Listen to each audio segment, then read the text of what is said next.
Exactly. Oh.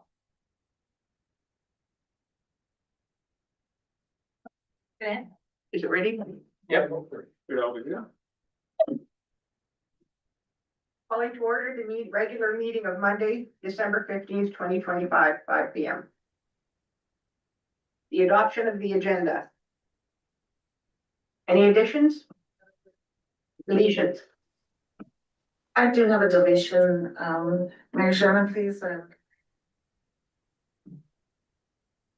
I would like to delete, section, under closed section, article number 2.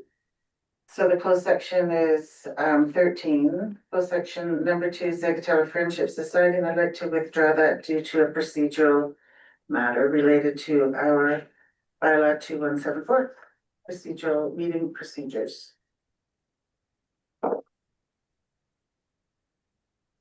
Thank you. Any other additions or deletions? Any motion for to accept that? Mr. Deuce. I move that council adopt the agenda of the December 15th, 2025 regular council meeting as amended. Thank you. All those in favor? In favor. In favor. And that is carried. 3, adoption of the minutes. Has everyone had a chance to read them? And if so, has anyone noticed any alterations to those?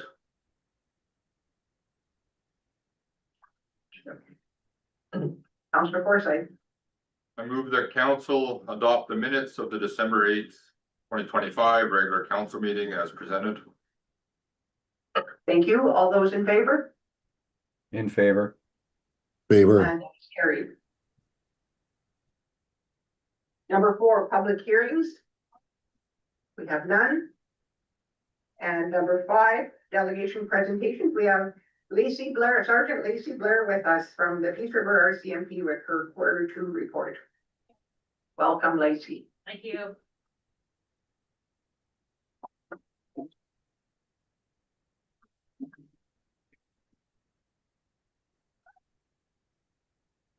I got you in this chair. I'm sorry. Okay, I'm in. I'm in. Thank you, Town of Peace River, for having me for a delegation here tonight. I don't think I've sat before this new elected council, so just quickly about me. My name is Staff Sergeant Lacey Blair, and I'm the Peace Regional Detachment Commander. I've been in Peace River for about 1.5 years. Only lived here for 5 months, but super happy to be a part of the community. My policing career, just so you're all aware, I've worked in Valley View, Fort McMurray, Fairview, and now here. I love the North, I'm from the North, and I want to police in the North. If I wanted to go down south where it's no snow and raining a little bit, then I would be down there, but I love the 4 feet of snow that we've got in the last 2 weeks, and it's just gonna keep on coming. So for our Q2 stats, Q2 runs from July 1st until September 30th, and it just captures that section of time throughout the year. So this is what this report is that I believe was handed out to all council.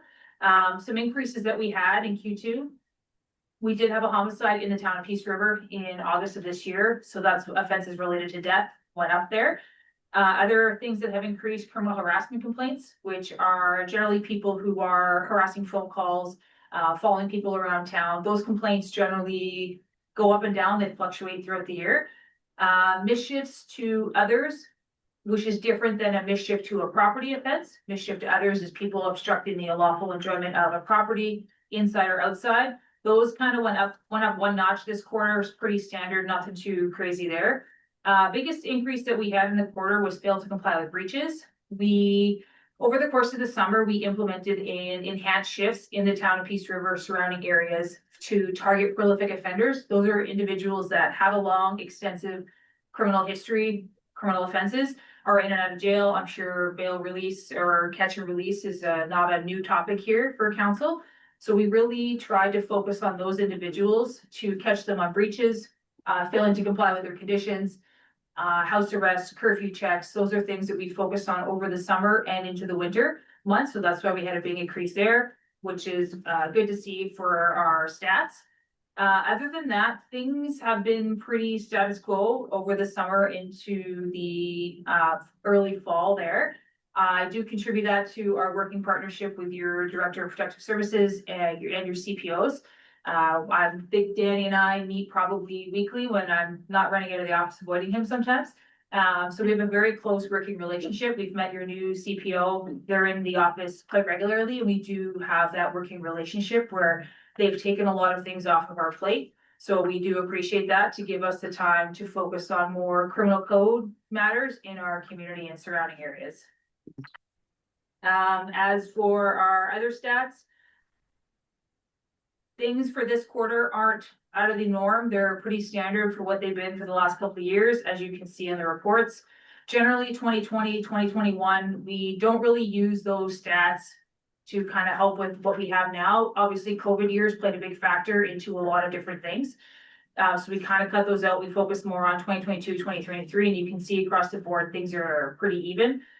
We are upping our charge numbers again to get individuals held, get them the addictions, mental health support that they need in custody.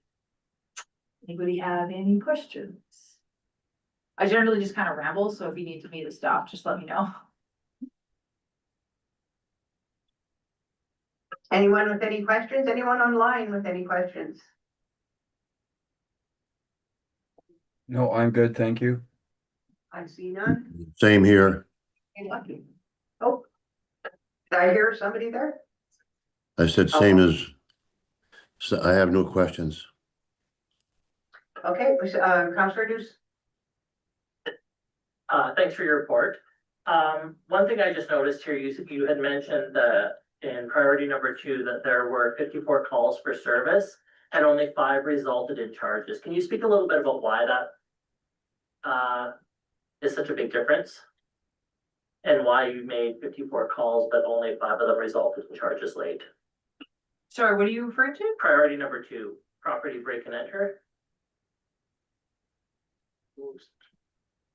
East Regional Detachment responded to Yes. 54 break and enters. So we responded to in 2024, well, we responded to, or 2020, yeah, 24, 58. Is that where you're looking at for the total? Down towards, I think it's page 1 of 10. In your municipal Oh, policing yes. report further down. So with that, with regards to our property, so if we have a business or a residence or a cottage that somebody has broken into, we count that as one break and enter. If it's a derelict or an abandoned building and somebody breaks into it, I'll use the Bell Center for an example, because it's been abandoned for a number of years. An individual breaks in, that's break and enter number 1. Individual breaks in the next day, that's break and enter 2. And it continues that, so we don't house them as one building has 10 break and enters, we break it down. Each individual occurrence that we respond to is its own separate break and enter. We do have a number of abandoned or derelict buildings, which we have been working with the CPOs to board up power resources to them, so individuals aren't in them, but they do each count as a break and enter each time that we do respond. And just one more question I have. Has there been, I know it's been mentioned by the community quite a bit in the past, with communication and updates from the detachment as far as crimes go. Has there been any work to improve that? Yes, so we have our own in-house media liaison, Constable Strelayev, who has, again, she works shift work, so she does it when she can. But we have really focused on sending out media releases so the public is aware of all of the things that we are doing in the community. Now, that does come with a caveat, so people see 5 or 6, 7 media releases coming out of what's been done, and people are like, oh my God, crime is crazy in this town. That's not, it's just for us to better communicate to individuals of the hard work that the members are doing within the community, being out doing proactive patrols and arresting individuals for crimes and prolific offenders out there as well. Thank you. If there are no more questions, does someone want a motion to take this in for information? Accept it for information.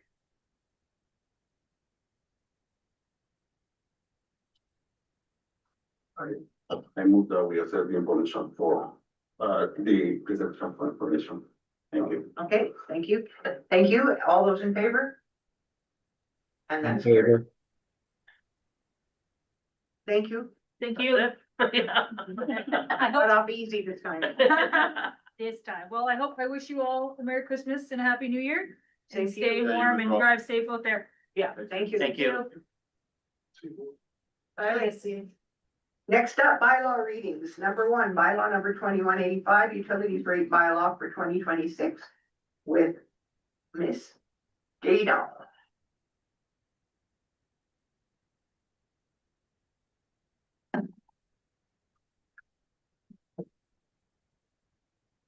Thank you, Madam Mayor. I am presenting the utility rates 2026 bylaw number 2185.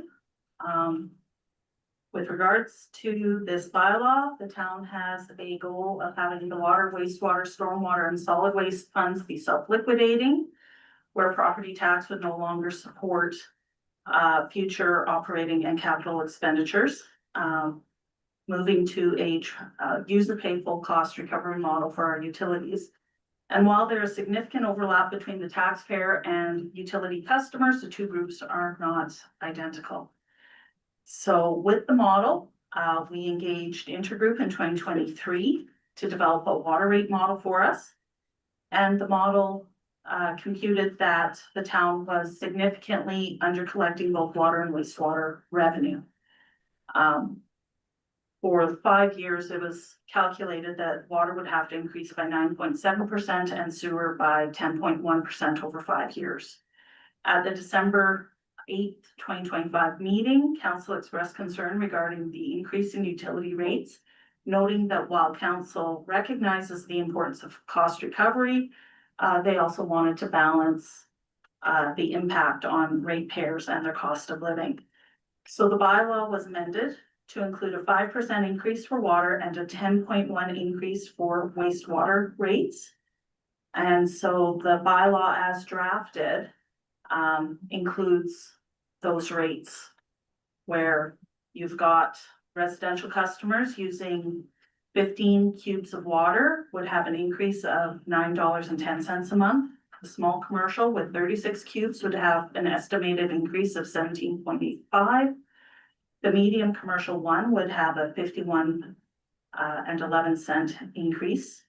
The medium commercial 2 would be $33.35, and the large commercial customer for 400 cubes would be $252.18. With this draft utility rate, we've got a decrease to the solid waste of $2.50 per month.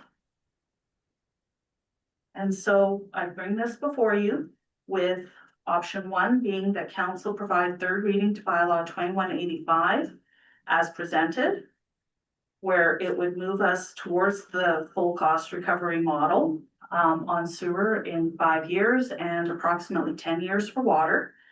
We would have the $2.50 reduction in solid waste fees. And it would continue to move us along the path of full cost recovery. Option 2 is that council declined to provide third reading to the bylaw, providing us with direction to hold the 2025 utility rates in 2026. So the customers would not see an increase in utility rates, and that it would not align with the goal of cost recovery, shifting additional burden of immediate capital costs to future generations. And option 3, where council provides third reading to bylaw 2185, utility rates for 2026 as amended. And the impact of that would depend on what percentage you chose to increase the rates by. Any questions? Any questions for Councillor Ford? Yes, just getting back to last meeting and the comments from Councillor Dew when we were talking about the percentage of increase. So with your recommendation, does any of these decisions reflect on the comments that Councillor Dew made last weekend about 5% and 5%, which was, I think, was option 2 or something during our GMP meeting last week? I believe that was 5 and 10, Councillor Ford. Oh. Yeah. Okay. What specific was he referring to? So Councillor Ford, are you just looking to see if we still have that option on the table of having the 5 and 10? Like I say, I was the one that was wanting to go a lot lower, just because of affordability. So I'm just wanting to see, with Councillor Du's comments from last week and the proposed, motions that are coming up, which one would more reflect on that lower rate? Okay, that would be option 2, Councillor Ford, unless you're proposing a different, number. No, I'm just going back to last meeting where I did want to go only approximately 2%. And Councillor Du made the comment that that doesn't even meet inflation, and he had some other numbers that he suggested last meeting. So I want to know where that sits. That's what we're voting on now. Dale Miller? Councillor Ford, following that discussion, council opted to move with 5% of water and the 10.1 for wastewater, understanding the impact that the capital works that's gonna be required for the wastewater treatment plant in the immediate. That second reading was given at 5% and 10.1 to reflect that need coming forward. Thank you. Okay, are there any more, questions for Ms. Gato? Seeing none, is anyone want to put a motion on the table? Councillor Deuce? I would move that council provide third reading to bylaw number 2185 utility rates for 2026 as presented.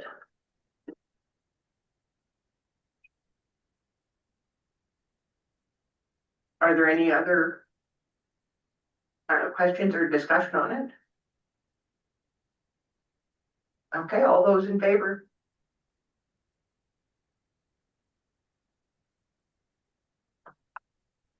All those opposed?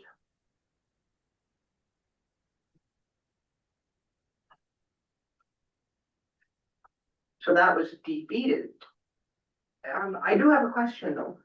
That motion you made was not with the amendment, correct? So as presented. It was as presented, which would be option 1, yeah. That was option 1. On this one, yeah. That's the 5% and the 10.1.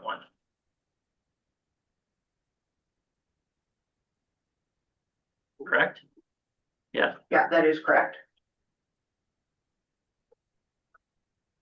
Okay, so that was defeated.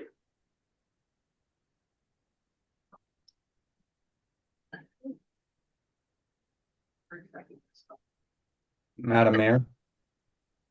Councillor Ford. Yes, I'd make the same motion as Brandon Du, but change the percentages to 5% across the board. Would that be option 3 then? I believe so, Or yes. not, Councillor Erickson, because option 3 is to leave it as is. To maintain the 2025. Option 3 says provide the third reading as amended. Oh, I'm reading the, okay, no, sorry, I'm reading the top line at the bottom, okay, sorry. So Councillor Ford put a motion on the table at 5 and 5. I'm sorry, I can't hear. Councillor Ford, your motion is on the floor as for 5 and 5? That is correct. Okay, are there any questions for Councillor Ford as he sees? Okay, so we will vote on that. All in favor of Warren Ford's or Councillor Ford's motion? 5 and 5. Wait. Just hold on a second here. Did you need some clarification? Yes. What was your question? Wait. So we went 5.5 now. Yes, That's what we're voting on now. yes, we are voting on 5 and 5. Oh. Okay, so again, Councillor Ford's motion stays 5% for water, 5% for wastewater. All those in favor of 5 and 5?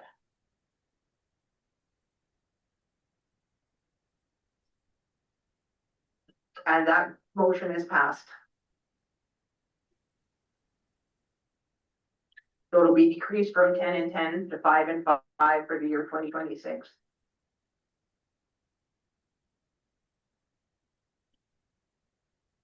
Okay, unfinished business. There is none. Oh, no, we just moved, I forgot fees and charges. What am I doing here? Okay, fees and charges with Director Bell. No, Madam Mayor, be with, Ms. Guédon for this particular item. But if council would like to address the seniors one, I think we were recommending, tabling of the fees and charges bylaw to allow for the senior fee discussion, and then you can relook at the bylaw if I'm not overstepping. That's. Okay, that sounds reasonable. Sorry, I'm just so used to you, Director Bell, giving the fees and directions. Sorry about that. Okay, we can table this until later on after we're done the basic seniors rate discussion. So we'll move on to Excuse me, sorry. Is bylaw number 2186 being addressed now then?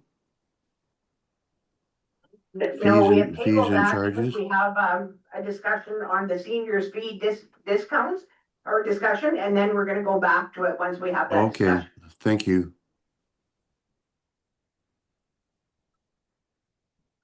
So no, we have no unfinished business. We'll move on to current business, the Baytex seniors rate walking track. Or, oh my goodness, here, the fees and charges bylaw has been tabled, and we're bringing the seniors fee discussion with Director Bell. There we go. Thank you, Madam Mayor. Tabling and moving. One activity here. As briefly discussed at the December 8th council meeting and motion provided by council, administration brings forward a report this evening in regards to a request to remove the fee for seniors, specifically for the walking track at the Baytex Energy Center. So just a little brief overview, background related to this fee. There is a flat rate for our walking track. It's $225 regardless of age. So we don't have a seniors rate specifically for the track. Our general drop-in rates are $525 for adults, and our senior rate for the drop-in amount or drop-in programming, sorry, is $325. We offer a 10 punch pass, so you get a free use as a bit of a bonus. And right now we also have a super senior rate, which is for 75 plus. That was put in place as sort of an incentive when we opened the new facility to engage the older adult to access the new amenities that are available at the facility. We did a very brief touch base with some of the other similar facilities in the region to give you an idea of what other municipalities and other facilities are charging their senior rates and other programming rates that they offer. It shows we are quite in line with a number of the surrounding municipalities.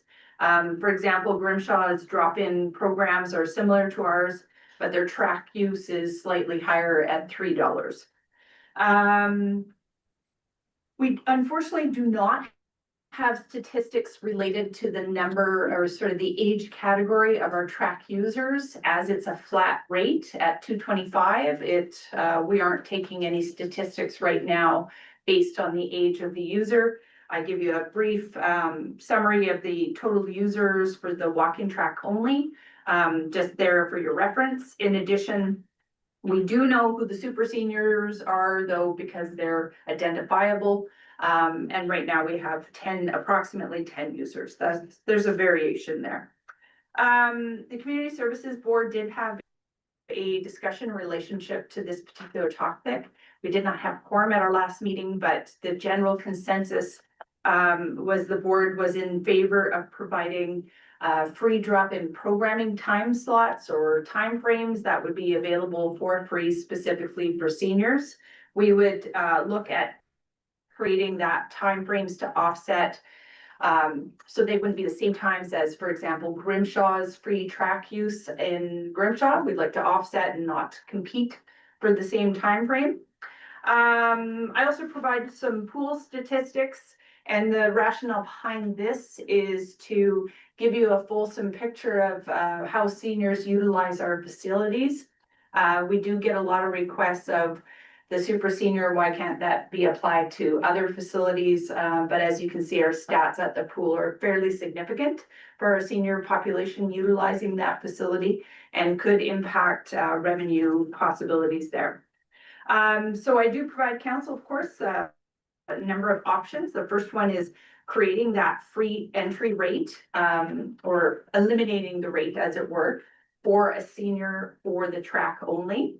Option 2 is to provide maintain the current rates, but pursue administration giving direction that we will provide, ensure we provide free programming time or free drop-in time specifically scheduled at the facility for access to seniors. One other item I believe I glossed over and might have missed. We are looking at a recreational access program. It came up as a topic at the board meeting. We don't have a specific program in place for low-income individuals or families.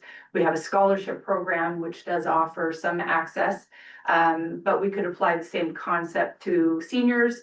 We could even tie it to our Taxi Pass program. So if you're automatically approved for the Taxi Pass program, you could get automatic access at a lower or free rate. So we're going to look into that regardless of the outcome of the discussion this evening.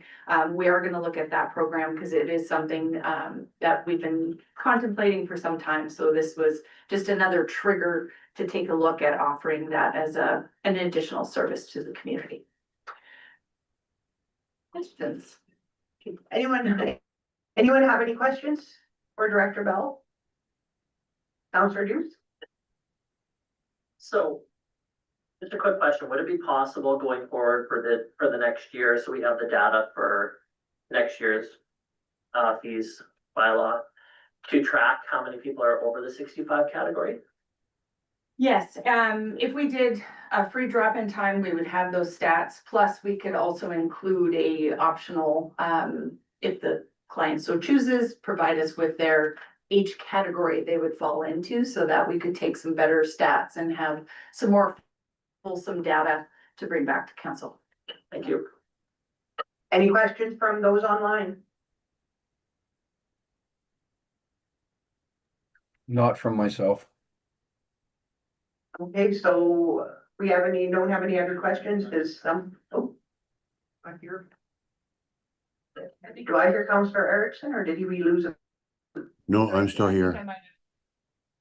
No, Kayla was trying to fix it. I'm here. We're just looking for you. 1 second.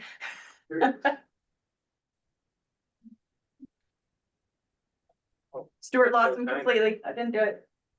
I'm here. I can hear. There you are. Here we go. If there are no questions, does someone want to put a motion on the floor for one of the options?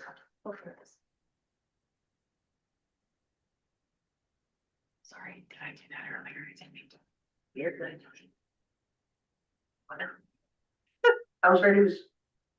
I would move that council direct administration to maintain the current senior rate fee structure for Baytex Energy Center and further direct administration to implement sponsored free programming for seniors at Baytex Energy Center. Any further questioning? All those in favor of the motion on the floor? Which In option favor. is that? Excuse me, which option is that? Two. Pardon? Which option is That is that? option 2 with a, Okay, with an addition.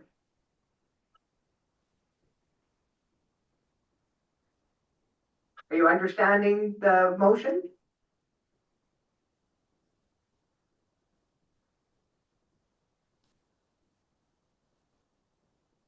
So to the motion on the floor, all those in favor? In And that is favor. carried. Thank you very much.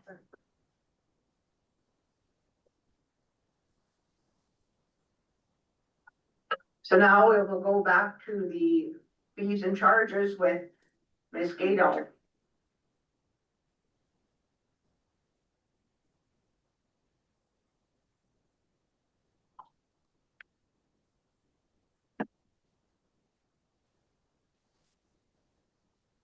Thank you, Madam Mayor. I am presenting bylaw 2186 fees and charges for 2026. As the bylaw is currently drafted, it is holding the seniors rates as is. So this bylaw was brought before you at the December 8th meeting. We have made a few minor changes, one of which was on the recreation. There were some wonky prices ending in 7s and 1s and 4s. So we rounded everything off to the nearest 5-cent increment, as Deputy Mayor Carr mentioned. And and we made no changes to the seniors rates for the Baytex Energy Center drop-in. So before you tonight, we have option 1, which is that council give second and third readings to bylaw 2186 fees and charges bylaw for 2026 as presented, allowing us to implement the new rates as of January 1st. Option 2, council declining to provide second reading to bylaw 2186 and directing administration to maintain the 2025 rates. Or option 3, providing second reading to the bylaw. That way, if there were anything that you did want to change, we could bring it forward for a third reading. And option 4, that the bylaw is amended and you give second and third readings to an amended bylaw 2186. Any questions? And Councillor Deuce? I just have a question regarding the taxi pass booklets. How many passes do they get in a booklet? I believe it's 20, isn't it? Yes. Yes. Okay, Yeah. good guess. Okay, thank you. Any other questions? Do those online have any questions? No, Okay, does someone want to make a motion? Councillor Forsyth, I move that council give second reading to bylaw number 2186, fees and charges bylaw for 2026 as presented. all those in favor of that motion?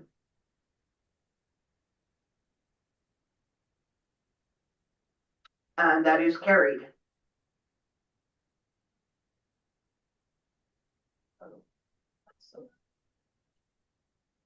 Those opposed? Councillor Erickson, are you voting? Yeah. Did you vote for the last one? Are you for that? no, I wasn't. Still carried, but It's still carried, but I'll That's note right. that you opposed. Okay, thank you. Does anyone want to entertain a third reading?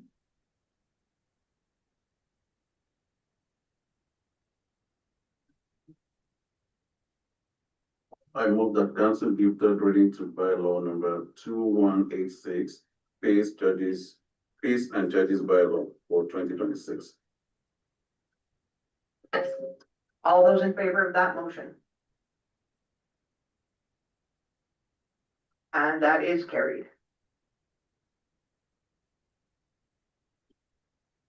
So now we'll go back to number 2, the new town hall project, update with Director Fisher, who I believe is joining us online.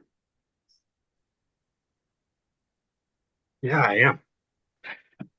Here. Can you guys hear me okay? Yeah, we can hear Yes. you. Perfect. Just wanted to make sure there's no weird feedback or anything. So I just wanted to provide an update to council and the community with sort of where we're at with the new town office building. So we've been working with a consultant since early this year to develop some floor plans for the project with the prime guiding principles being increasing civic engagement by allowing better participation from the public, improving our customer service experience in the building, improving accessibility, and creating a space that's going to work for the next 50 years. So I think we've owned the current town office we bought it 50 years ago, and we're really bursting at the seams in a couple areas. And it's not really fitting the bill anymore especially on the civic engagement side. It's really hard to get into council chambers if you've got any kind of mobility issue, just because of the number of stairs involved. That tracks for getting access to some of our services from community services, with them being on the second. It's like a 2.5 floor, 2.5. And some of the residents in town really struggle to get up there. And certain times of the year, the accessible boardrooms for meeting with the public on the main floor end up doubled or triple booked. So it can be a bit of a challenge from a customer service perspective. So in the council agenda package, kind of is the first public look at some floor plans. I'm going to see if I can share my screen here. Right. So we've got, why are you not sharing? There we go. Whoop. The main floor of the building. Can you see my screen? I'm not clear if you guys can see it or not. You're right in the middle of it. Yeah, they're right in the middle. You guys should be looking at the town office building, right? The drawing? Yeah. Okay, perfect. Thank you. So as you walk in, this would be sort of your main street access. As you walk in, immediately to the right will be a community boardroom. With the intent of that is for hosting things like the library board meetings, the community services board, the MPC meeting. It's on the main level. It's accessible for the public to attend if they wanted to. And immediately to the left, we've got an office space set up for council or the mayor to meet with a constituent. Again, right front and center, encouraging civic engagement in the municipal process. We've got a council chambers on main floor, right access, like right close to the front door. Again, over here, you walk in the doors immediately to the left. There's a waiting area if we have to move into a closed session or in-camera session. There's a space where the community can step out and be in the meeting area or waiting area while that's going on. The council chambers is currently set up with about 30 members of the public in attendance. That might change. The furniture and layout can change, but that's sort of what we've been targeting for having come to the space. Certainly more than is in the gallery this morning or this evening, but it's not the most that I've seen attend. I think I've seen, close to 25 people in the room during some of our bigger discussions.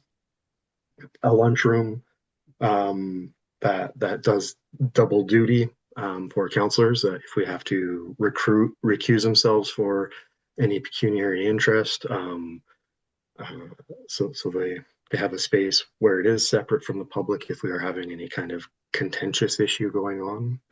Hasn't happened for a while, but I do remember in another community being in a council meeting where there were active protesters, and the councilors did appreciate having a space to step away from the public and not have to use the same exit at the same time.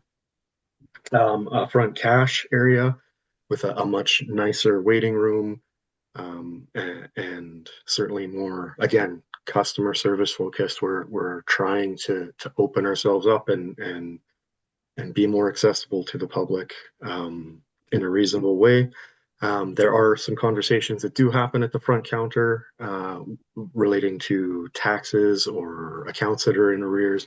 And so maintaining a separate meeting space, smaller meeting space just off to the side for having those conversations when they do need to occur.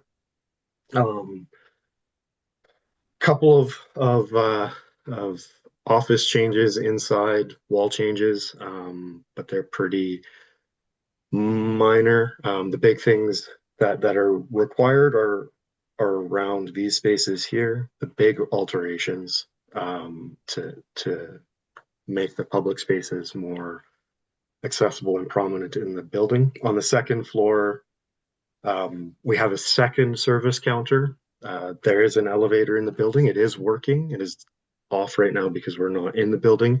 But we have undertaken the steps to make sure that it is working, it is serviced, it is certified, it is ready to go. So there's not going to be a big surprise bill with the elevator itself to get it up and running. So anticipating upstairs community services, development, and the infrastructure department, storage space. And so again, a second customer service counter. So we don't have to go through 3 stories in either direction for them to come upstairs or for us to go downstairs to meet seniors. We can make it a little bit easier. We do have a large number of opportunities in our community to activate our emergency operations center. Just being a river community, it's pretty common for us to meet as a emergency management team at least twice a year. In recent years, we've activated quite frequently to support other communities. And so we have been running sort of an emergency center out of the council chambers, which can, for prolonged incidents, be a bit of a pain in the butt. So having a space set up to function as an emergency operating center with all of the meeting spaces and ancillary services that we would require around that, including a slightly larger lunchroom, because when we are in emergency services mode, we do feed our responders and staff while we're at it. We don't do like full meal prep. We usually order in, but we do make sure that they're well fed and taken care of during an emergency because they're working very, very hard for us. Adding some ancillary stuff, printing. There's a lot of storage upstairs because we have a lot of storage areas in our existing building. Again, related to a lot of the emergency stuff and FCSS stuff. There's a bunch of storage in the building for community services. Again, same thing. If we need to set out signs, if we need to set up an emergency center, I believe that there's bedding and emergency stuff. Don't hope to not have to use it, but we do have it available. So that's kind of the big layout of the building. I'm going to stop sharing now. The highlights. We did get some preliminary cost estimates based on these designs, and we were given some phasing options by the consultant. So option 1, just kind of make the main floor work, plus building code requirements, and then leaving the rest of the work in the building for future point in the future when we decide that we can afford it, or if we chose to defer it for whatever reason. $1.9 million. Doing both levels plus the building code requirements is about $2.9 million. Adding some exterior refresh on the building for either of those options is sort of $160K adder, mostly signage and painting. It's not like a full redoing the siding. Ultimately, it's up to council to decide which way you guys want to go. I would recommend just accepting this for information right now, and then you guys can decide which way you want to go with the capital budget discussion, which I think is next or in a couple spots on the agenda. And that would be just picking which option you wanted to fund, if any at all. Are there any questions for Director Fisher? Councillor Deuce? So my questions revolve mostly around the timeline. So if this was, say, for example, whatever option is approved, if any going forward, what would the timeline look like as far as by the time you get the final drawings, the request for proposals, and construction to start? What timeline are we looking at here?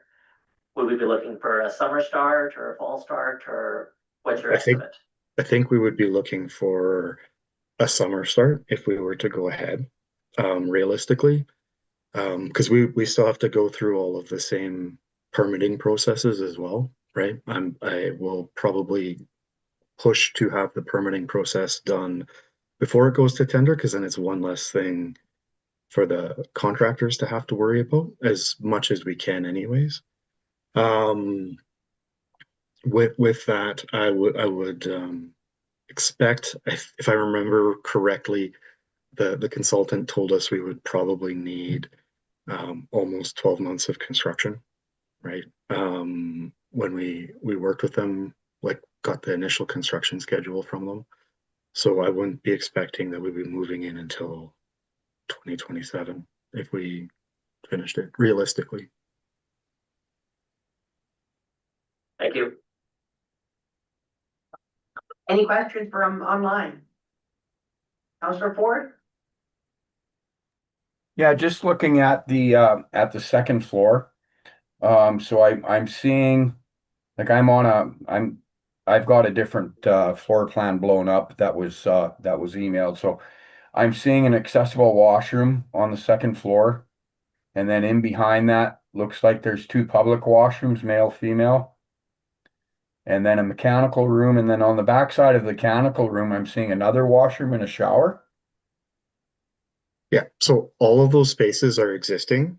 There's actually two washrooms. One of them would be converted to a shower for the emergency operating center, is what Okay. was proposed, but the other three washrooms that are there are already existing. Oh, so those are already there. Yeah, and I think only the one really needed to be converted to an accessible washroom up there. So that's all we've done. Okay. And then dropping down onto the main floor. So coming in from the main entrance, I see that we have two public washrooms, and then we have also two accessible washrooms. That's kind of in that main area, just on the backside of the stairs. And then a little bit higher up on the left, looks like coming off of council chambers, there's some sort of meeting room. And then there's two more washrooms in there. Are those already there, or are those adders? Those ones would be adders. I would suggest adding something that is on the backside and not fully public for council if we had a meeting and it was contentious, so that again, council could have a space to go to the washroom that didn't have them sitting next to the public. Okay, That'd be my and then suggestion. So, okay, and then but I those are see two. another washroom way on the back side of the building. What is that one about? That one is with our administrator, our CAO. Okay, so that's an adder as well. Yes. Yep. Okay, so with And- those and with those that would be- adders, what is the, because I know you have to do a whole bunch of to put those washrooms in, being that they're an adder, in order to chip all that concrete out in the floor to get the proper and we would be everything doing done. a chip out. If it was a chip out, it would be really limiting what we were adding. These would be adding a small lift station to service them. So, like, What kind of costs are we talking about on those three adder washrooms?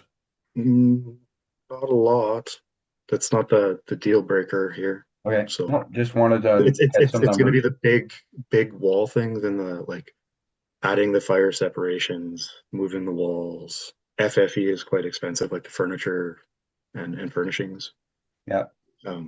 That's going to be the big stuff. The actual lunchroom where it is, like fixing that up, it's probably a slightly bigger, it's quite a bit bigger task than adding one of the washrooms.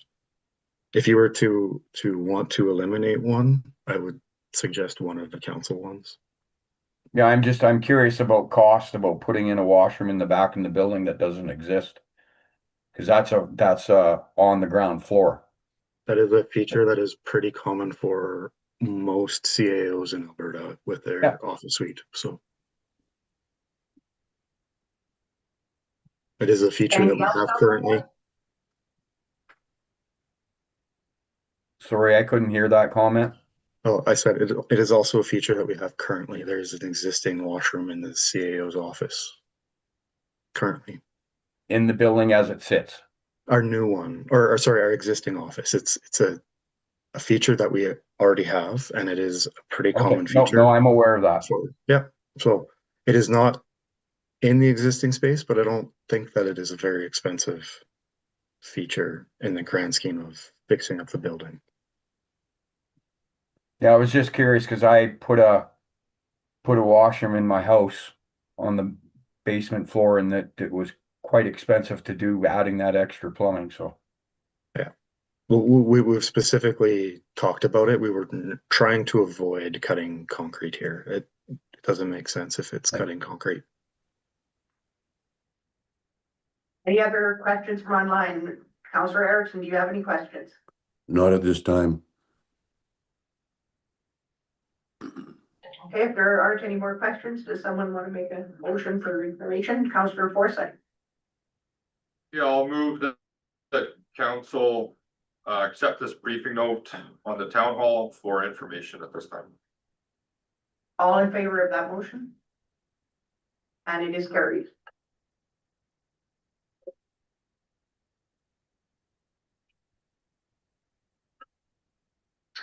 Next up, we have number 3, 2026 capital budget with Ms. Gaydon.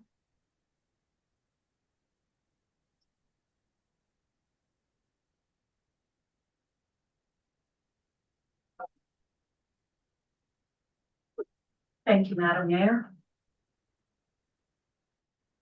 The draft 2026 capital budget was brought before council at the December 8th presentation.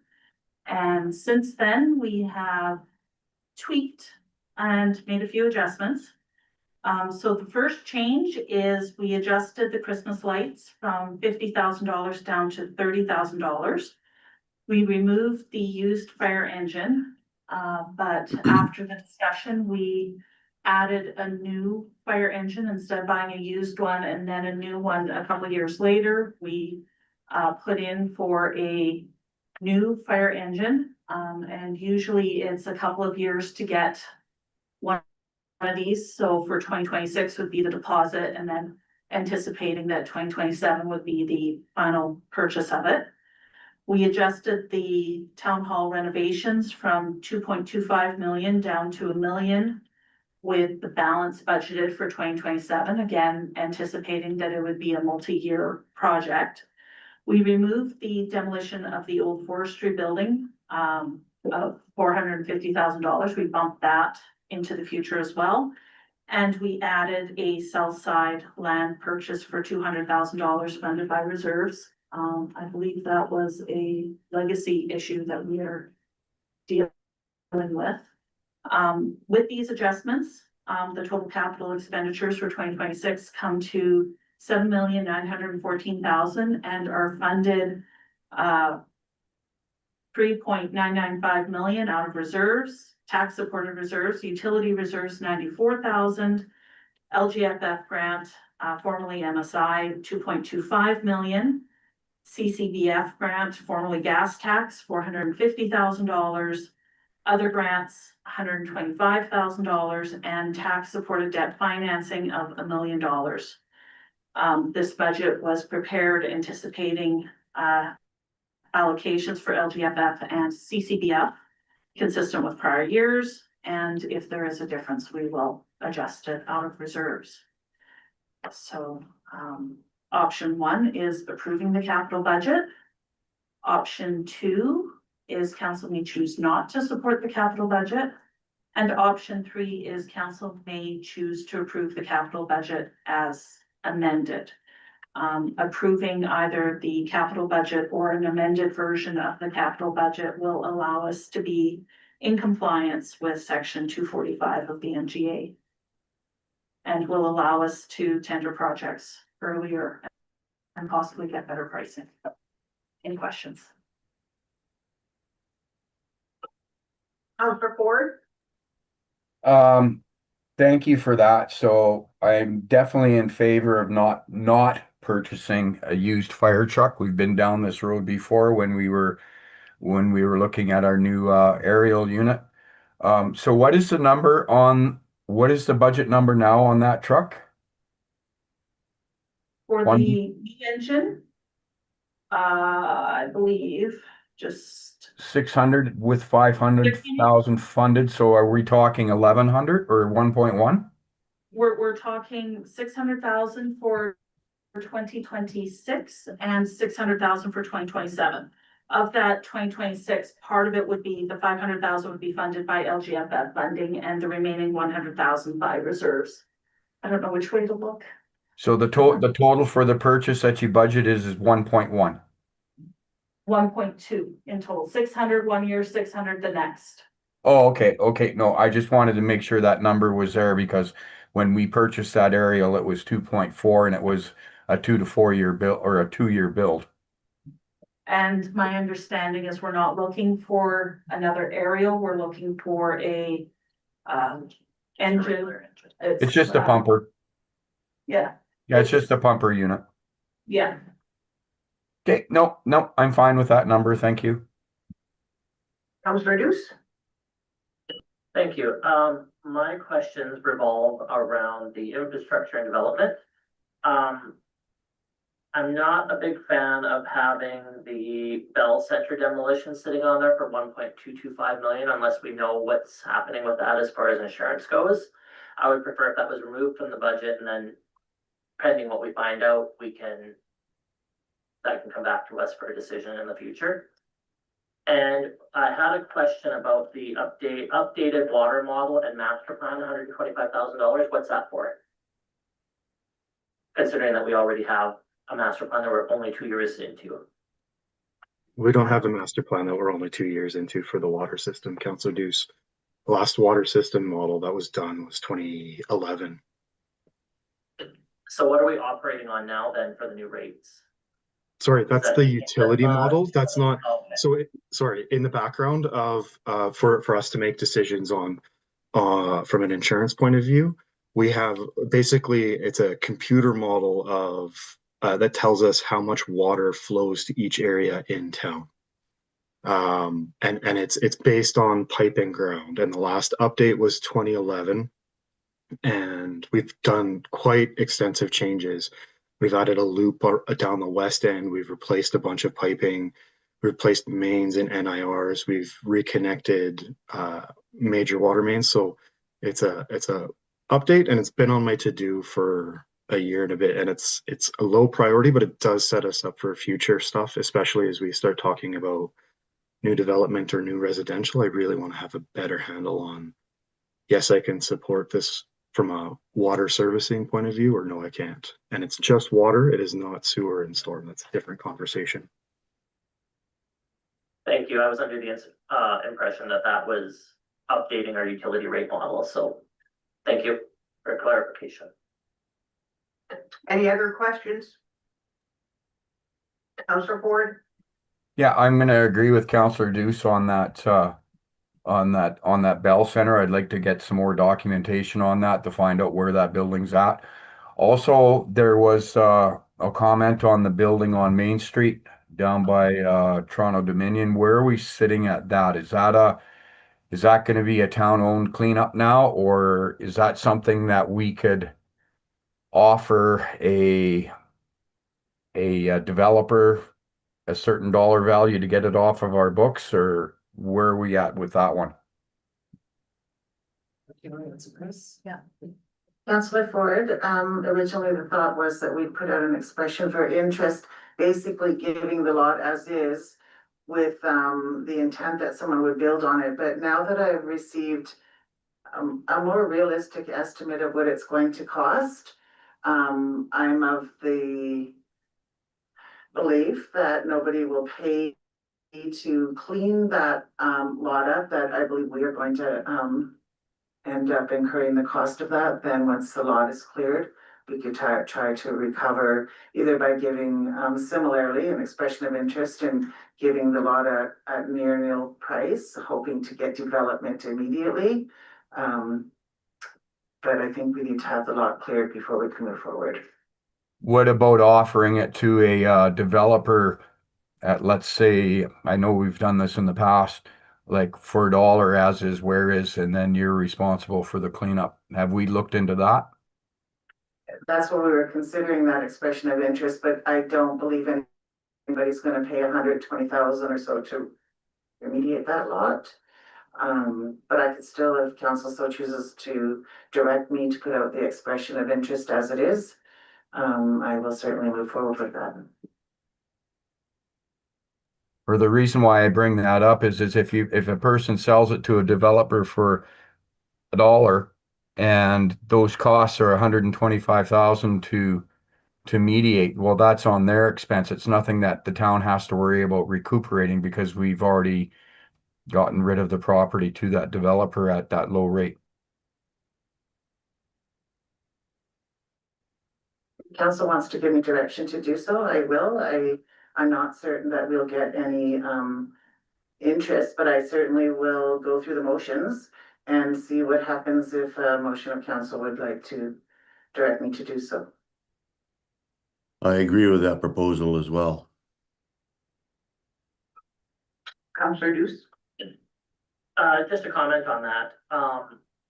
I would say that a developer, if you were to sell it for $1, could probably do it themselves for less than $120,000.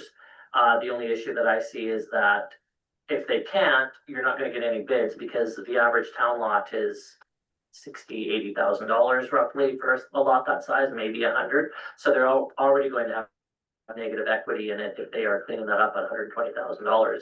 So, I mean, it's worth a shot to see, I guess. We could run a limited request for proposal to see if we get any hits on it. But I don't think I would leave it personally too long. That was my only thought. Counselor Erickson, do you have any questions or comments on the capital budget? I agree with Councillor Ford's comments on that.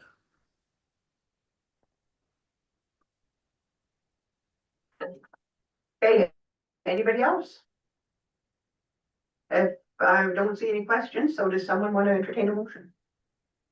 Excuse me, I'd like to make more comments before they make a Oh, there motion. you go. Before are you making a motion on what Councillor Ford just mentioned or on the whole thing? We're making a motion on the whole thing right now. Or whatever motion. I'm not in favor of going ahead. I'm not in favor of going ahead with it. I think you got increased costs overall. There's sliding to be done and there's to be corrected. And I'd like to see more evidence of what the actual costs are going to be before we go ahead. I don't think there's any point in rushing it for this year. Or this fiscal period, I don't see any reason to have it done. We need to look into it further to confirm what the costs actually are going to be. And you're referring to the Newtown build, is that what you're? Yes. Any other comments around that? Counselor Ford? Yeah, my gut feeling's telling me the same thing. I'd like to see the town hall reno project currently put on hold and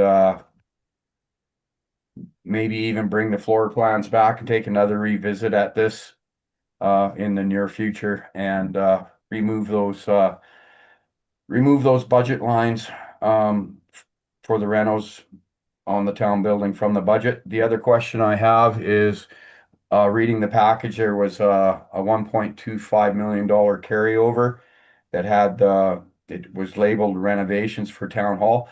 I'm just curious as to where did that come from? I do not remember passing a budget for renovations. However, I do remember some chat with administration prior to the election in regards to some monies for drawings and plans and that kind of stuff. So I'm just curious as to where's this 1.25 carryover coming from? The 1.25 carryover is from the preliminary, I believe there's 250,000, that was the year the building was bought.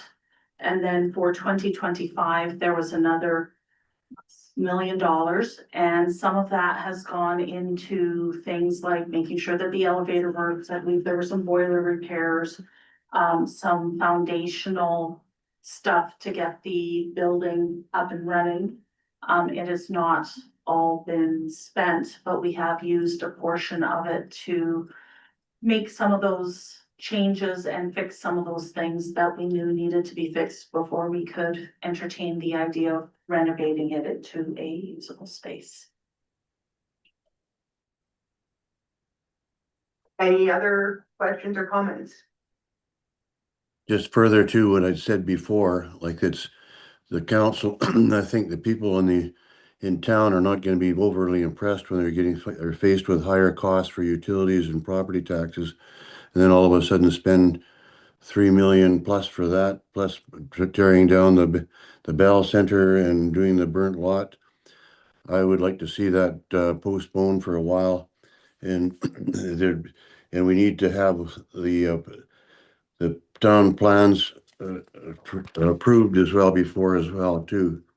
So I'd like to direct the administration to bring back the floor plan for the new town hall to council at an upcoming council meeting for deliberation and amendments, and specifically removing the $3.11 million for renovations and freezing all renovations in the 2000 that are allocated out of that 1.25 and carry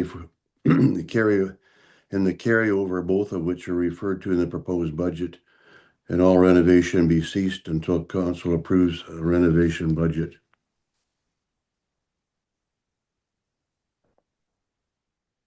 Is that a motion that you're putting on the table? Yes. Did everybody catch that? Okay, you're gonna have to read that over. If it's a motion, then Councillor Erickson. Direct administration to bring back the floor plan for the new town hall to council at an upcoming council meeting for deliberation and amendments, and specifically removing the 3.11 million and freezing all renovations and the 1.25 million in the carryover, both of which are referred to in the proposed budget, and all renovations be ceased until council approves the renovation budget.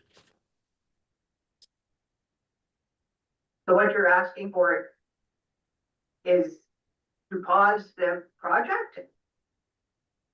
It's just to amend the capital budget.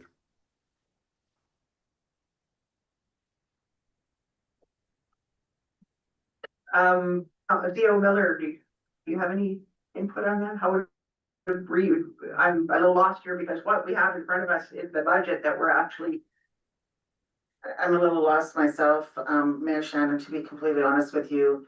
I'm gonna have to capture the motion through, recording, but I can say the municipality bylaw is required to pass a capital budget by the end of the year.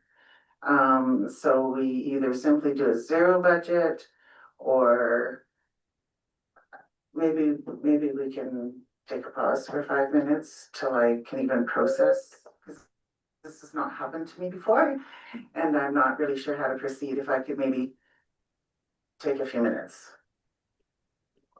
Madam Okay, Mayor. we're gonna pause. Councillor Ford, one more comment. Yes, so if the recommendation, I see that Councillor Erickson, I've heard his motion.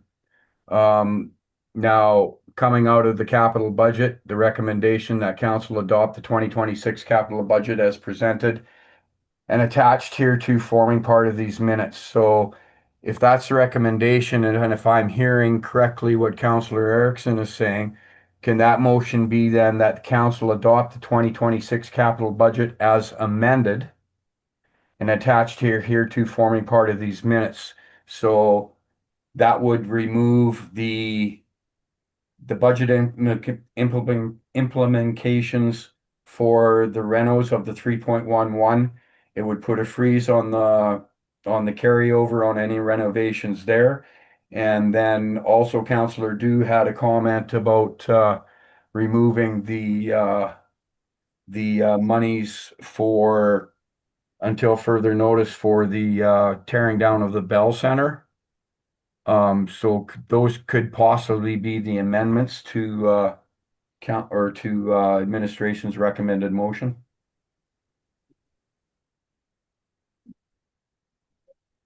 Councillor Duce.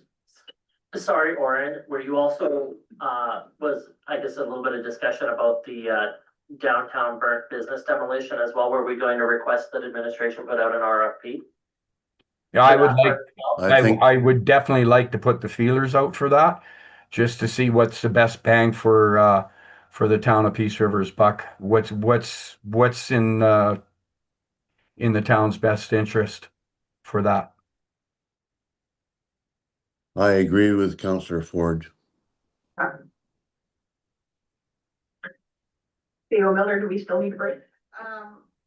Okay, I can't read the motion, but Councillor Erickson has a motion on the table that needs to be voted on, or it needs to accept the complete amendment made by Councillor Ford. This is all being recorded, so I'm gonna have to go back to the minutes because we weren't, or to the recording, we weren't able to capture those motions verbatim as they were said. So the first motion of Councillor Erickson either has to be voted on or a friendly amendment to accept Councillor Ford's amendment, and that could be voted on. And then I'll do a subsequent, ask for a subsequent motion to direct administration to issue the expression of interest. Okay. Councillor Ford? Yes, so from what I'm just hearing then, if Councillor Erickson allows me to make that friendly amendment to his motion, is that acceptable for administration?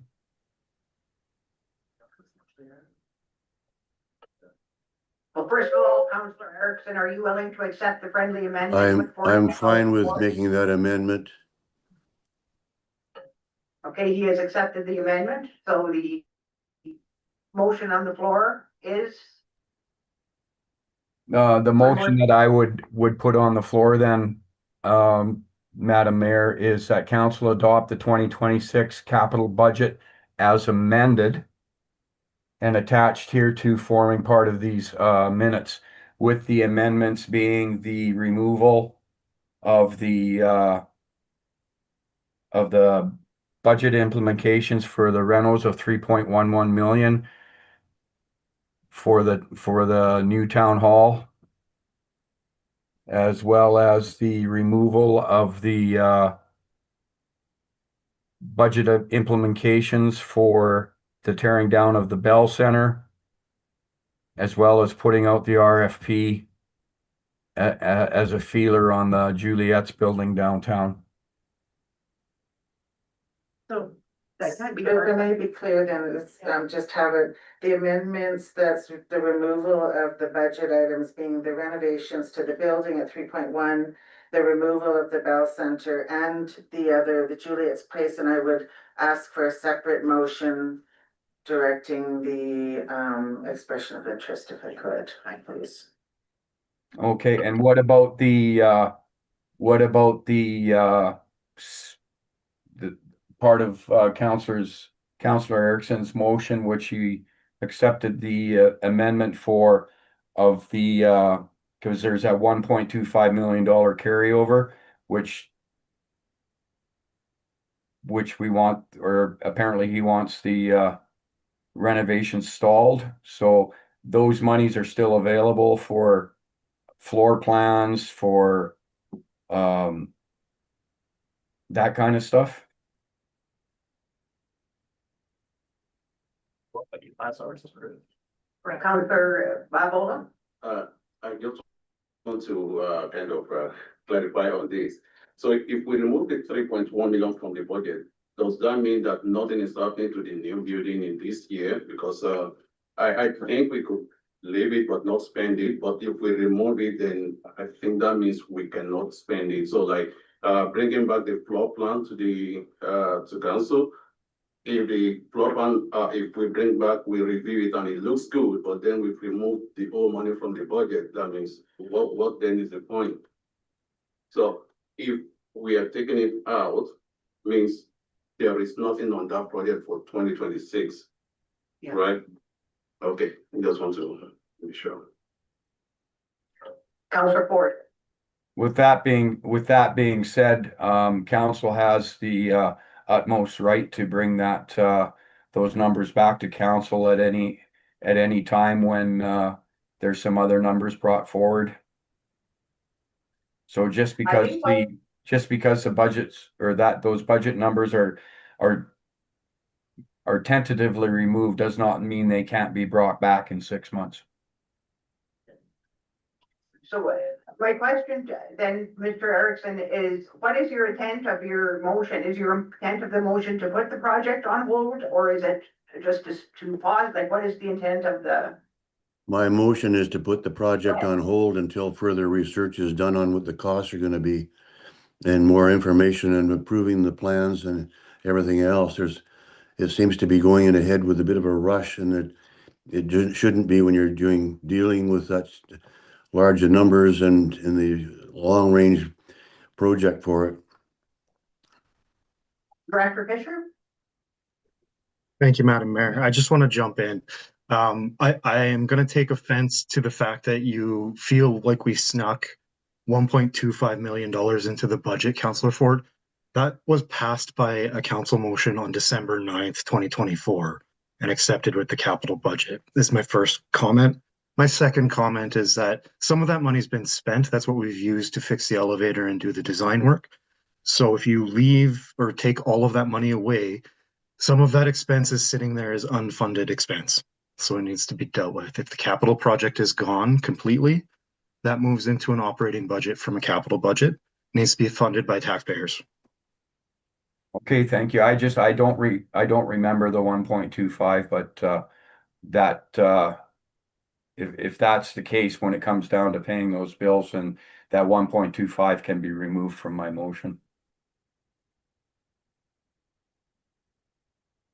Okay, this is getting really confusing.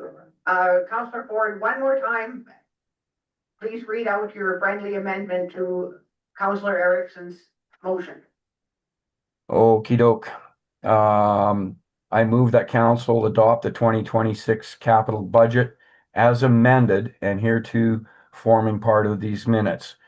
The amendments being the removal of the $3.1 million for renovations to the building, the removal of the monies requested for the demolition of the Bell Center until further information is brought back. And then I believe the administration had asked for a second motion on the burnt building downtown. Okay, but if you remove the 3.1, that holds the 1.25, is it not? So how does that work then? We can't remove the 3.1. What would be your recommendation, CEO Miller? Excuse me, Madam Mayor, why can't it be removed? Mr. Fisher, can you explain that again, please? Yeah, it can be. It just becomes a taxable expense then, right? So if there's no project, no capital expense, under accounting rules, it gets moved into an operating cost. So the money that we've spent to fix the elevator as part of the building renovation and the money for the design work ends up getting moved to a different pot of money if it is not funded. And we'll have to come back and ask for an approval to fund that shortfall out of the reserve, but it will still be, we'll have to move money around. It's 1.25 was approved in 2024 for 2025 for us to be able to do some work in the building, and we've done some work in the building, so we've incurred expenses. So if you remove the whole balance, that money's been paid already, it's gone. You shouldn't remove the whole of it necessarily. You can, but you'll have to fund the balance out of some other pot. So are you saying the 1.25 is already all spent? No, not all of it, but a portion of it is. Okay, so if that 1.25 is not touched, that's correct. Yeah, but you would be removing then 2.25 out of the budget, not 3.1. Yeah, so the 3.1 comes out, the 1.25 stays, which is the carryover. Yeah, no, so the 3.1 is the total budget for the construction. The adder for what we haven't spent was, I believe, 2 something rocks. What we have in the budget for 2026 is $1 million. We do have an amount in the 2027 year in the 5-year capital plan of 1.25. For a total of 2.25 as a total ask between 2026 and 2027.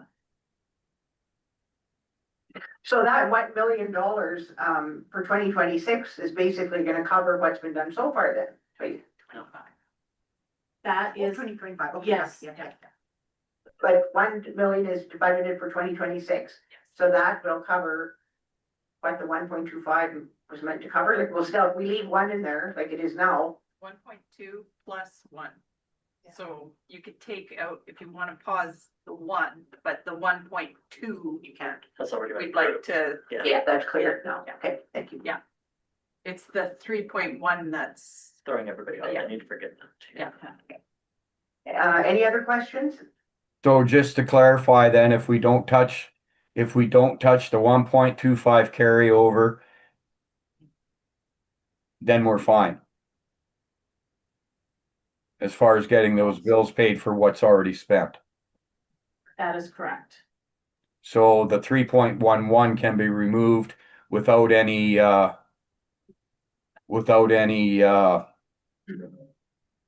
what's the word I'm looking for?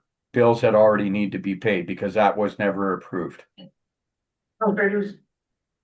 So I think we need to not worry about the 3.1 because that's the entire project and we haven't spent that amount yet.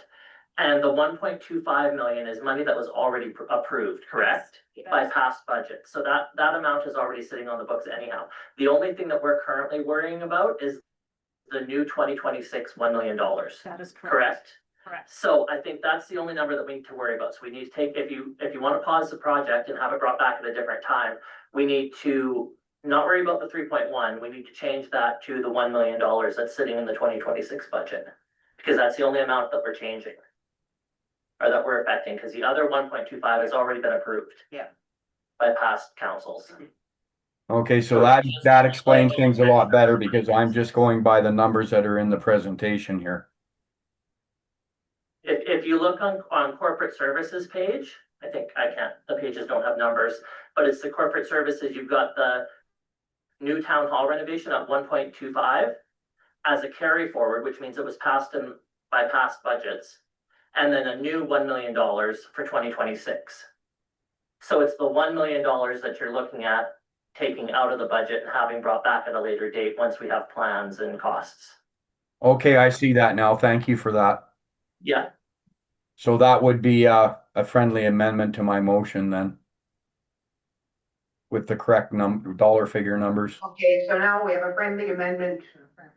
To a friendly amendment, so Mr. Ford, you're gonna have to read your motion. If you want that motion, read it explicitly now that we have these amendments in place, please. You just got to find it again.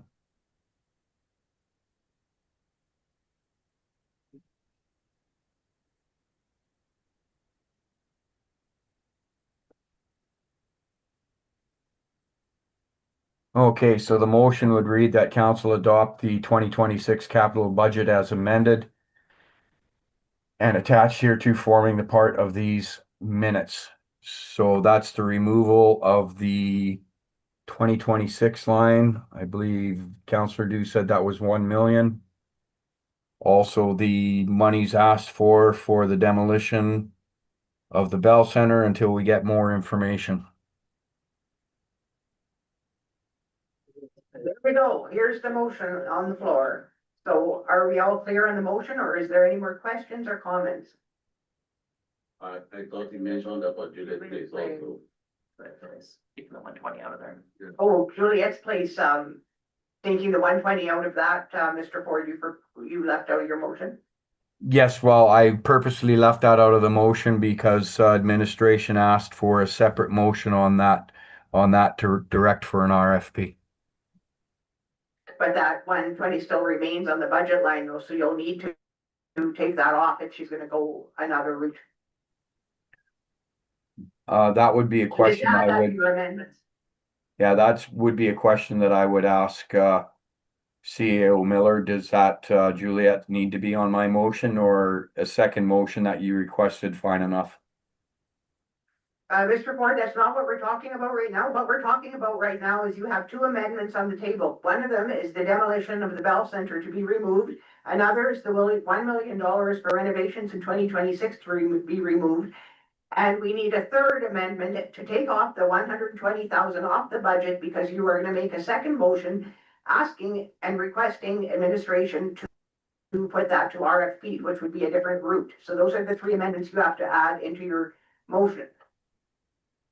I have a further question, if you don't mind. I, That's Okay, if it Fred started Harris, out go at three, ahead.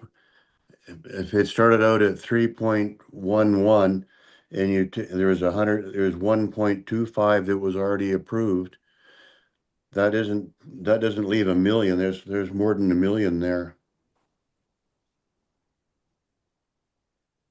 Regardless what's there, we're only voting on the $1 million that's in the 2026 budget. That's all that's on That the doesn't budget line. seem, That's all we're concerned that with. doesn't seem enough. It should be the difference between the 3.11 and the 1.25. Okay, Ms. Gaydon, can you speak to that a little bit? I'm confused on that. Pat's presentation had three different estimates of cost.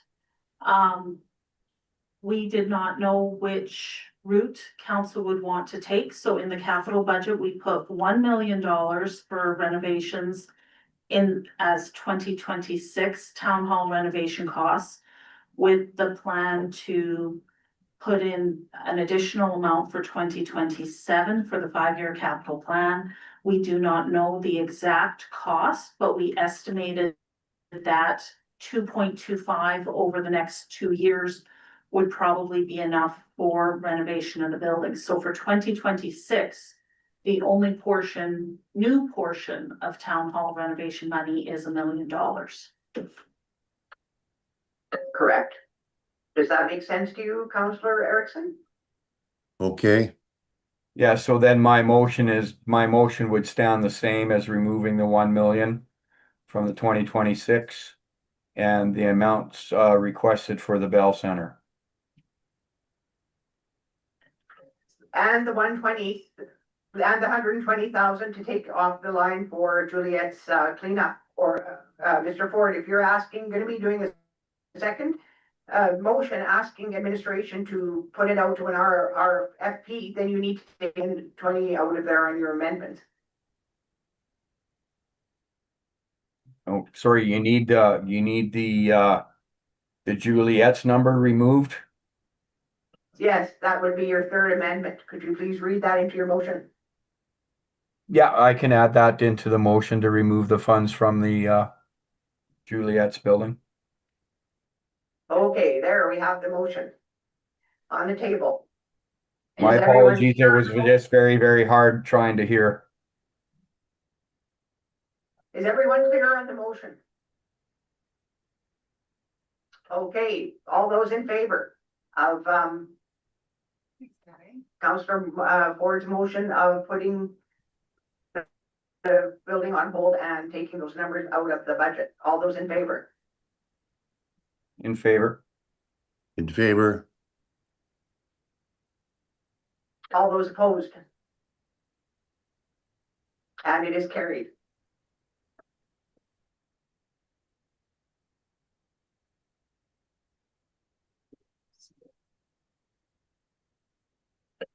So with Ms. Gaydon, we will go right on into we need one more motion. Sorry, yeah.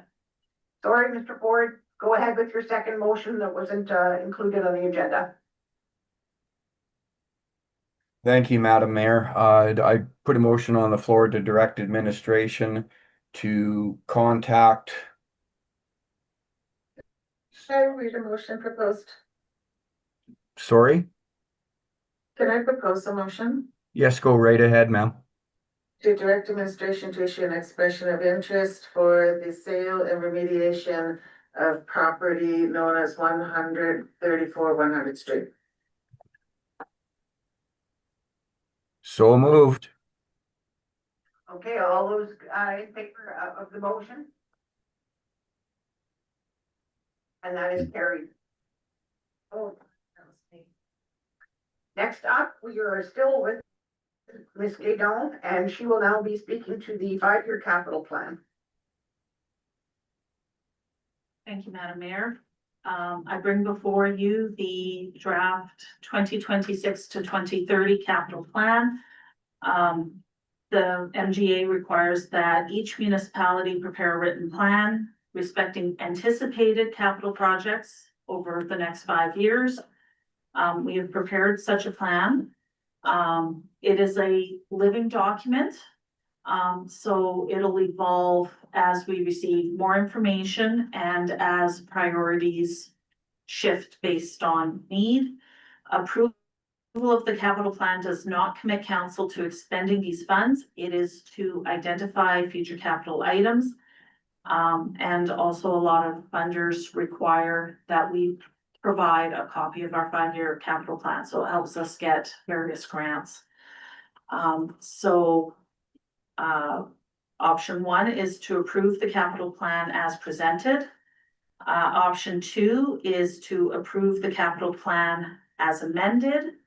Option 3 is council may choose not to support the capital plan. Any questions? Any questions for Ms. Guédon?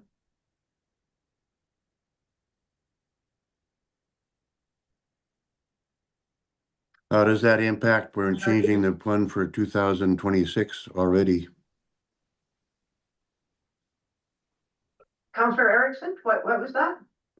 How is that, how, the changes that were done already, how does that impact on what there's proposed? Does that fall under option 2 then? Yes, that would fall under as amended. I would remove the 1 million for the new town hall renovations under the 2026 line. And the carry forward, I removed the $120,000 for the burnt downtown business. If it carries forward, I don't believe it does. And I would remove the Bell Center demolition for 1.225 out of the 2026 and 2026 carry forward columns. Okay, any other questions? So we're looking for a motion on that. Councillor Babalova?